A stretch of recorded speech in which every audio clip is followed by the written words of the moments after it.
Sajak kunci bahasa, halaman 14. Bahasa bermaruah, tidak berbilur, bahasa di lidah.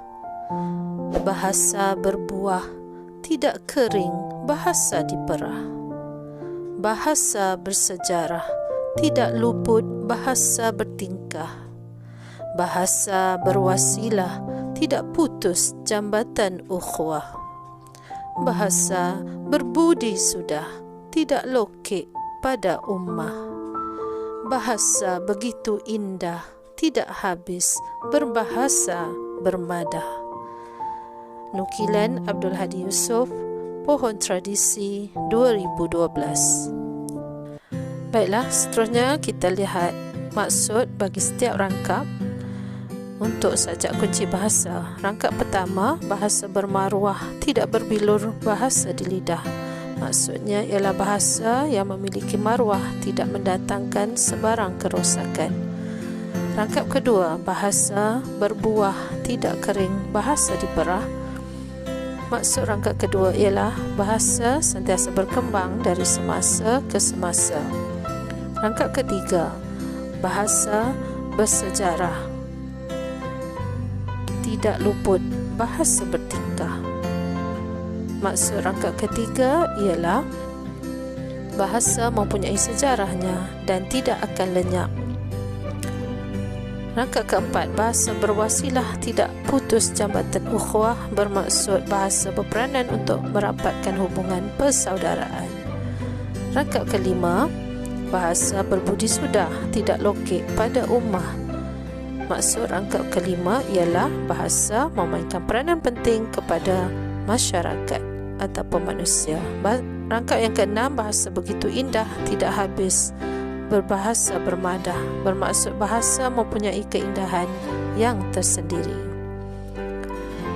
Baik, tema untuk sajak kunci bahasa ialah kepentingan bahasa. Seterusnya, kita lihat persoalan yang terdapat dalam sajak ini.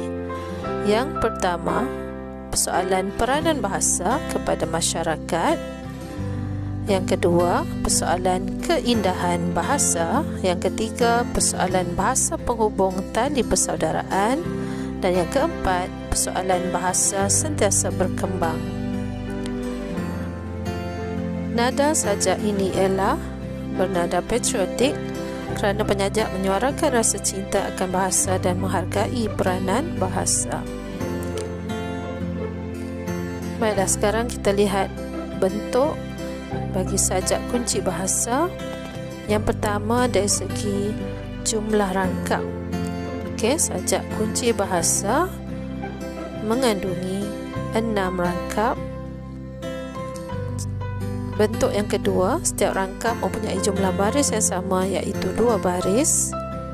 Seterusnya, bilangan perkataan antara 2 hingga 5 patah perkataan dalam satu baris. Yang keempat, jumlah suku kata dalam setiap baris antara 6 hingga 11 suku kata. Rima akhir sajak ini ialah AA. Seterusnya kita lihat unsur gaya bahasa yang terdapat dalam sajak ini. Yang pertama, inversi. Yang kedua, gaya bahasa metafora.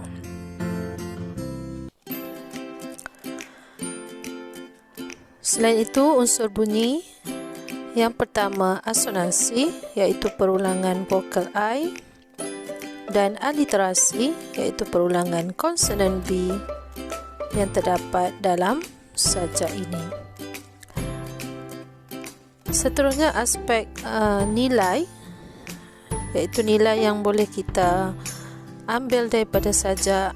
Yang pertama, nilai patriotisme. Yang kedua, nilai kesedaran. Pengajaran yang terdapat dalam sajak ini pula, yang pertama ialah kita hendaklah mencintai bahasa. Yang kedua, kita mestilah menghargai bahasa kerana peranan bahasa amat penting dalam kehidupan. Yang ketiga, kita hendaklah mengikuti perkembangan semasa tentang bahasa. Baiklah, sekian saja penerangan cikgu.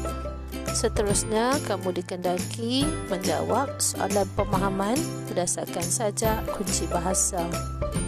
Jawapan kamu bolehlah ditulis dalam buku BM1. Selamat menjawab.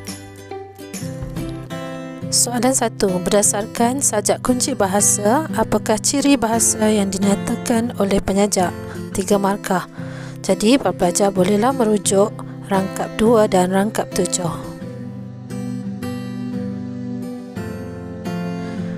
Murid-murid dinasihatkan agar menjawab soalan ini dalam ayat yang lengkap. Jawapan yang dicadangkan ialah berdasarkan sajak kunci bahasa, ciri bahasa yang dinyatakan oleh penyajak ialah bahasa Melayu bersifat dinamis, iaitu sentiasa berkembang, dan bahasa sebagai alat komunikasi. Soalan 2. Nyatakan 2 persoalan yang terdapat dalam sajak ini. 3 markah. Jadi, pelajar bolehlah merujuk nota yang telah cikgu beri tadi. Pilih 2 daripada mana-mana persoalan yang ada, kemudian pelajar bina ayat yang lengkap seperti cadangan jawapan berikut. 2 persoalan yang terdapat dalam sajak ini ialah persoalan peranan bahasa dalam masyarakat. Selain itu, terdapat juga persoalan keindahan bahasa dalam sajak ini. Soalan 3. Pada pendapat anda, apakah langkah yang mesti dilakukan untuk memartabatkan bahasa kita? 4 markah. Untuk soalan kebat ini, pelajar hendaklah memberikan 3 jawapan dalam ayat yang lengkap seperti cadangan jawapan ini. Pada pendapat saya, langkah-langkah yang mesti dilakukan untuk memartabatkan bahasa kita adalah dengan menggunakan bahasa dengan betul, sama ada dari segi lisan maupun dalam penulisan. Selain itu, kita juga seharusnya tidak menggunakan bahasa rojak ketika berkomunikasi. Seterusnya, media massa menjadi contoh dengan menggunakan bahasa Melayu standard dan penggunaan bahasa yang betul sepanjang masa.